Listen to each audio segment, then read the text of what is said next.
ऐसा वाकया होता है, जबरदस्ती रोका टोका गया, नारी शक्ति का जो जबरदस्ती का वहाँ पे प्रेशर डाला गया और जो कार्यक्रम होने वाला था उसको समझते हुए हमारा मिसयूज हो रहा था, तो हम वहाँ से उठ के निकलने लगे। जबरदस्ती की गई। जबरदस्ती में देखो बहनें सुबह की निकली हुई थी, कुछ हारी थकी भूखी हारी, और मैं खुद इन बहनों का दर्द देख के भावुक भी हुई, कुछ बातें भी हुई। जब 500 कुर्सियां लगती हैं तो 2-4 बछीड़ होंगी, लगेंगी पूरेंगी, वो थोड़ा सा हुआ। उसके बाद शायद उनको लगा कि हमने मामला बिखेरा। हम किसी से, किसी सिस्टम से इस तरह से नहीं जुड़े हुए, किसी पार्टी से नहीं जुड़े हुए, हमें न्याय चाहिए। और उसके बाद तुरंत 8 बहनों को बहाल कर दिया, 8 बहनों को निष्कासित कर दिया। उसमें अगले ही टॉपिक में उन्होंने नोटिस निकाल दिए। नोटिस पे क्योंकि वो वीडियो देख रहे हैं कि इस भीड़ में कितनी बहनें, उनके चेहरे निकाल के लाओ और उनको निष्कासित करो। अरे किसी के पेट पे जाके देखो कि किस तरह से लात मार रहे हो आप लोग। विचार करो कि 2000-3000 की नौकरी में आप हमारे साथ कर क्या रहे हो। आप हमारे लिए करो तो अर्थदंड दे दो, 1 महीने का मानदेय काट लो। आप दूसरी बार कर रहे हो तो आप हमारे से काम करवाओ, एग्जैक्ट रिपोर्टें बनवाओ, वो बनवाओ। उनके लिए आप हमको 24 घंटे लगा के रखो, कोई बात नहीं हो सकती।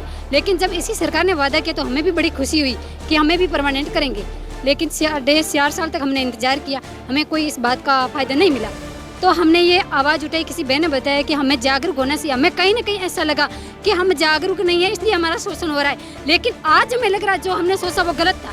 हम जागरूक नहीं थे, इस वजह से हमारा शोषण नहीं हो रहा था, बल्कि नारी शक्ति का शोषण किया जा रहा है। जो अगर या तो नारी सशक्तिकरण दिवस जो मना रहे हैं वो बंद करें, कागजी कार्रवाई में जो कर रहे हैं आपकी माताओं को सम्मान दिया जाए। जो भामाशाह कार्ड पर आप लिख रहे हो कि महिलाएं मुखिया है, जो जन आधार पर आप बता रहे हो कोई महिलाओं को मुखिया बना जा रहा है, वो बंद करें। ढकोसला ये ऐसा ढोंग हमें नहीं चाहिए। आंगनवाड़ी की कार्यकर्ताओं के साथ में 2018 के घोषणा पत्र में कांग्रेस ने वादा किया था कि परमानेंट करेंगे, और जब नहीं किया तो उसके बाद में बाड़मेर से इस आंदोलन की शुरुआत हुई। लगातार हजारों की तादाद में जो आंगनवाड़ी कार्यकर्ता थी वो जुट रही थी और पूरे प्रदेश के अंदर लगातार चल रहा था। और इसी बीच ऐसा कुछ हो जाता है 19 अप्रैल को, जो आंगनवाड़ी कार्यकर्ता इस पूरे आंदोलन की अगुवाई कर रही थी उन्हें सस्पेंड कर दिया जाता है, और उसके बाद में मुख्यमंत्री आते हैं, उसके बाद कुछ और सस्पेंड कर दिया जाता है, और उसी को लेकर आमरण अनशन पर बैठी है। हम जानेंगे कि क्या कुछ पूरा मामला। अच्छा मैम, आपका नाम क्या है? मैं बबीता। अच्छा बबीता जी, सबसे पहले तो ये बताइए, थोड़ा शॉर्ट में बताइएगा कि क्या कुछ आपने शुरुआत की थी आंदोलन की, क्या आपसे वादा किया गया था, कांग्रेस का वादा था, और जब वो वादा पूरा नहीं हुआ तो आपने क्या कुछ स्टार्ट किया था? जी, 2018 का जो घोषणा पत्र था उसमें कहा गया था कि आंगनवाड़ी कार्यकर्ताओं को या कर्मचारियों को हम परमानेंट कर देंगे। तो उसी घोषणा पत्र को 4.5 साल तक हम वेट करते रहे कि अब हमारी बारी आ जाएगी, क्योंकि अन्य विभागों के लिए जब ये सारा सिस्टम निकल रहा था कि ये परमानेंट, वो परमानेंट, वो परमानेंट, तो हमने भी 4.5 साल तक इंतजार किया कि अब आंगनवाड़ी की बारी आएगी और अपने को भी कुछ मिलेगा। और खुद सीएम साहब अपने कर कमलों से ये लिख देंगे कि हम आंगनवाड़ी वाली बहनों को परमानेंट कर रहे हैं। लेकिन 4.5 साल तक जब कुछ नहीं हुआ तो हम बहनों ने विचार किया कि लड़ाई अपने बूते पे लड़ी जाए और जगाया जाए। हम बहनों ने अपने आप को जगाना शुरू किया। बाड़मेर की परियोजनाओं को सबको हमने जगा के हुंकार जागोर जगाओ का अभियान किया और उसमें हम सारी बहनें जागरूक हुई।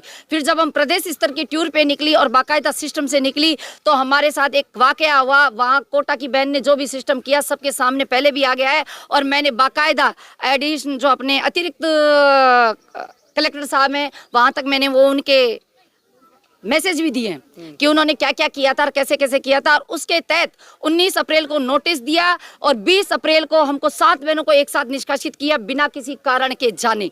तो ये पहली बात तो ये। दूसरी बात, जब सीएम साहब आपके आए तो हमने उनको घोषणा पत्र याद दिलाने के लिए खाली हमने सभा के अंदर पेपर ऊपर किया, और जब हमारी वहाँ तक कोई बात नहीं हुई या हमारे लिए कुछ बोला ही नहीं गया वहाँ पे सभा में, तो हमने सर्किट हाउस जाके और वहाँ देने की रखी कि हम खुद सीएम साहब से यदि मुखातिब होते हैं, बात हो जाती है तो दी बेस्ट है। तो हम वहाँ जाके हमने हमारी लिया गया ज्ञापन लिया गया। ज्ञापन में बोला गया, बताया गया, और हमको साइड से हम निकलने भी लगे।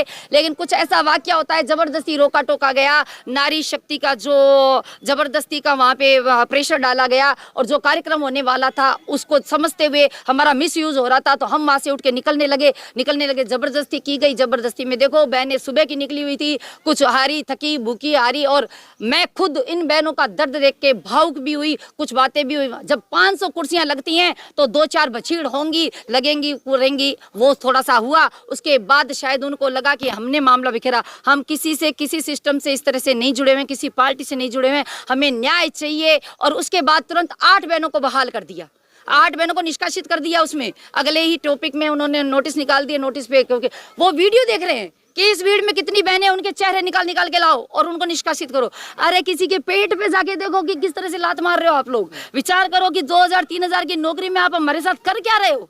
आप हमारे लिए करो तो अर्थदंड दे दो, 1 महीने का मानदेय काट लो। आप दूसरी बार कर रहे हो तो आप हमारे से काम करवाओ, एग्जैक्ट रिपोर्टें बनवाओ, वो बनवाओ। उनके लिए आप हमको 24 घंटे लगा के रखो, कोई बात नहीं। आप मीटिंग में बुलाओ, ऑफिस में बुलाओ, जैसे भी करो, रिकॉर्ड पूरा करवाओ। केंद्र खुलवाने तो केंद्र, डेली जांच करो, आप वो काम करो। आपको हाथ पांव काट के हम जैसी बहनों का आपको पेट पे लात मारने की कहां जरूरत थी। डीडी साहब, आप भी एक माँ की पेट से पैदा हुए हो, आप आसमान से नहीं उतरे हो।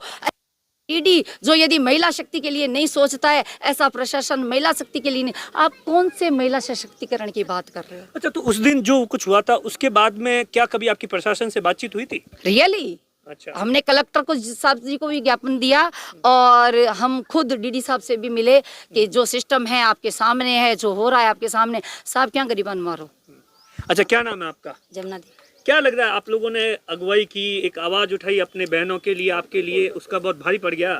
हाँ, मिशन 2018 में जन घोषणा पत्र में हाँ। वर्तमान सरकार ने ये आंगनवाड़ी कर्मचारी बहनों को नियमित होने के लिए वादा किया था।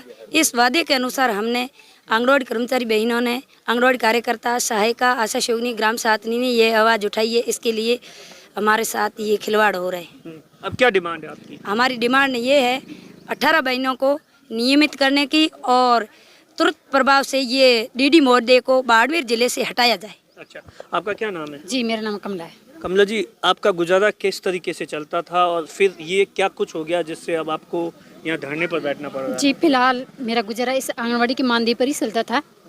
और जैसा कि मेरे जैसी अन्य महिलाएं भी ऐसी है, बहनें हैं जो सिर्फ और सिर्फ आंगनवाड़ी मानदेय पर गुजारा चलती है। और वैसे माना जाए तो हमें नहीं पता था कि हम परमानेंट हो सकते हैं, क्योंकि कहीं न कहीं हमें भी कहता था कि हम मानदेय कर्मी परमानेंट नहीं हो सकते। लेकिन जब इसी सरकार ने वादा किया तो हमें भी बड़ी खुशी हुई कि हमें भी परमानेंट करेंगे। लेकिन 4 साल तक हमने इंतज़ार किया, हमें कोई इस बात का फ़ायदा नहीं मिला। तो हमने ये आवाज़ उठाई, किसी बहन ने बताया कि हमें जागरूक होना चाहिए। हमें कहीं ना कहीं ऐसा लगा कि हम जागरूक नहीं है, इसलिए हमारा शोषण हो रहा है। लेकिन आज हमें लग रहा है जो हमने सोचा वो गलत था। हम जागरूक नहीं थे, इस वजह से हमारा शोषण नहीं हो रहा था, बल्कि नारी शक्ति का शोषण किया जा रहा है। अगर या तो नारी सशक्तिकरण दिवस जो मना रहे हैं वो बंद करें, कागजी कार्रवाई में जो कर रहे हैं आपकी माताओं को सम्मान दिया जाए। जो भामाशाह कार्ड पर आप लिख रहे हो कि महिलाएं मुखिया है, जो जन आधार पर आप बता रहे हो कोई महिलाओं को मुखिया बना जा रहा है, वो बंद करें ढकोसला। ये ऐसा ढोंग हमें नहीं चाहिए। हम मान लेंगे अगर आप लिख के दे दो। आपको कब सस्पेंड कर दिया गया? आपको कब कर दिया गया? 19 अप्रैल को। अच्छा, आपको भी 19 अप्रैल? जी बिल्कुल, मैं इन्हीं के साथ थी और इन्हीं के साथ मुझे बहाल किया गया, सॉरी निष्कासित किया गया। और हमारी अब ये मांग है कि हमें जिन बहनों को हटाया गया है उन्हें वापस लगाया जाए और जिनके नोटिस है वो निष्कासित किया जाए। और जो डीडी साहब अभी यहाँ मौजूद है उनको यहाँ से ट्रांसफर किया जाए। अच्छा, क्या नाम है आपका? पन्नी। अच्छा, आप क्या, किस तरीके से आप लोग यहाँ बाड़मेर जिले के अंदर कितनी महिलाएं हैं जो इस तरीके से कामकाज कर रही है? क्या उम्मीद थी और अब जो 19 बहनों के साथ हो रहा है, क्या कुछ हो रहा है? हमारी बहनों के साथ बहुत गलत हुआ है और हमारी मांग यही है इनको बाल करे और डीडी साहब के यहाँ से। अच्छा मैडम, एक चीज, अच्छा क्या नाम है आपका? मेरा नाम खेतू। क्या हुआ ये सब कुछ? क्या आंदोलन किया था और आंदोलन के बाद में आंदोलन करना भारी पड़ गया? क्या हुआ, कैसे हुआ, वो तो सभी अब जनता भी जान चुकी है और हम तो वैसे पहले भी जान चुके हैं और बाकी आप तो जान चुके थे। 12 दिसंबर यहाँ जो स्टेडियम में हुआ था आदर्श में, आपको दिखाई दिया उस दिन ही आपने बोल दिया था कि ये या तो उल्ट सकती है या पलट सकती है, एक तो होगा। तो बनाना हाथ में है तो उल्टना भी हाथ में। लेकिन हम ऐसा नहीं जानते थे, हमारी सरकार हमारे साथ इतना शोषण कराई। जो 2018 में वादा किया था उस टाइम उनको महाजीत चाहिए थी। उस टाइम वादा किया था कि शर्मिंदा कर्मचारी, आंगनवाड़ी वर्कर सभी को मैं नियमित करूंगा। लेकिन हम 4.5 साल तक हमने वेट करते करते करते करते सदियों से निकलने लगा। ऐसा दिन लगा तो हमने, हमारी बहनों ने मिलकर शुरुआत की कि अब सरकार को अपन को सामने जाएं। तो बच्चा जब तक रोता नहीं है तो माँ स्तनपान भी नहीं करे, तो अपन मांगे रखेंगे, क्या पता सरकार भूल भी जाए, तो अपन याद दिलाना अपना फर्ज है। तो नारी शक्ति ने एकता की, सभी बहनों को एक दूसरे को जगाया, फिर बहनों को जगाते आगे बढ़े। और जब हम आगे बढ़े 19 अप्रैल आई, वो हमारे लिए एक घटना जैसा लिखी दें तो भी अच्छा नहीं लगे, क्योंकि हम वर्तमान सरकार पे विश्वास है वो हमें नियमित करेगी समय आने पे। लेकिन आगे मैडम एक चीज बताइए, टोटली बाड़मेर में कितनी है और पूरे राजस्थान में कितनी आंगनवाड़ी? जी, पूरे राजस्थान में तो 64,000 केंद्र है। 64,000। जी। और अपने यहाँ बाड़मेर का यदि करते हैं ना तो हम 11 से 15,000 वर्कर हैं। तो अभी आप लोग कितने दिन से यहाँ पर बैठी है और भूख हड़ताल पे?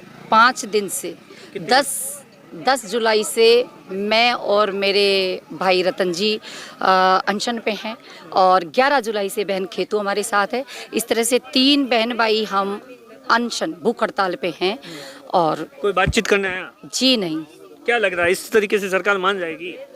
सरकार तो मानेगी ना मानेगी, लेकिन जिद नारी की पक्की है और मानना पड़ेगा। हाँ। क्या कहना चाहेंगे मुख्यमंत्री जी से? मुख्यमंत्री जी से यही कहना चाहेंगे कि नारी शक्ति हमेशा सम्माननीय थी, सम्माननीय है और सम्माननीय रहेगी।